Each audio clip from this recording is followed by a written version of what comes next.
So this guy builds a spaceship with 4 seats, one for him, one for a big guy, one for his girlfriend, and one for her little brother. They blast off into space and are pelted with cosmic rays. Their ship crashes back down to the Earth, and not only do they survive, but they emerge with new powers. They are the UFOs. Hey, listen, you know what I like? You know what I love? The Incredible Hulk. I want to talk about number 277, an issue with a title so long it's an insult to the concept of titles. There's some obvious symbolism happening here. I want to get it out of the way now because I really want to focus on the story. Ironclad is called Ironclad because his skin is metallic now. All right, so who's in this book? You got the UFOs, of course, and yes, their origin story is literally, hey, you guys want to be like evil Fantastic Four? And they're like, yeah. We've also got Betty Ross. She loves Bruce Banner, but she hates the Hulk. Rick Jones, who is around a lot of the time. And Barit, she's a filmmaker from another planet. Really, don't worry about it. Actually, for the next 3 issues, almost everybody is in this book. I have a tendency to accidentally drop into stories at the very end, and when this issue was handed down to me, it happened again.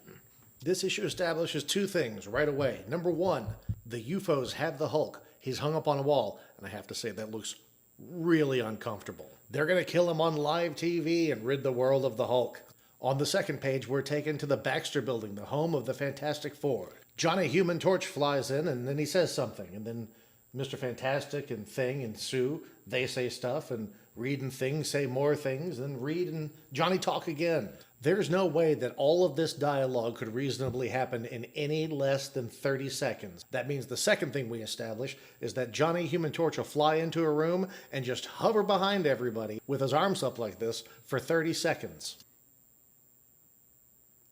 Just floating behind you while you're talking for 30 seconds. It's only been 10. So the UFOs are going to kill Bruce Banner on live TV, and everybody's watching, and they all say, oh, the Hulk. I hate that guy. Should we save him? Well, we don't know where he is anyway. Never mind. That's fine because Betty and Rick and Barit, they show up and they save Bruce with these flying scissor things. They cut him right off the wall. The UFOs always come as a legitimate threat. One time, Vector used his powers to literally push all the skin off of the Hulk's body, which is not easy because he has very tough skin. So of course the Hulk wins the fight because it's his book, but it's a good fight. It's worth watching even if you already know that it ends with Bruce crushing all the bones in both of Vector's hands. That's it. That's the story. That's the end.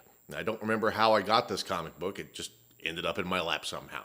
And it's the only one I had, the only issue of the Hulk I had for years. I had no idea how important this was. The Hulk was about to enter his purple underwear phase. The whole world saw an intelligent Hulk on live TV, so he's presumably no longer a threat. So in issue 278, everybody shows up in front of the White House to ask for amnesty for the Hulk for all those years of breaking stuff. And it works. The Hulk gets a pardon, and the next issue, 279, is just a parade. The whole issue is a parade. So now the Hulk is a respected superhero, so he has to wear tiny shorts. Bill Mantlo and Sal Buscema were the writing and penciling team for the Hulk for 5 years. When it was time for the Hulk to stop wearing his tiny shorts, their run was over.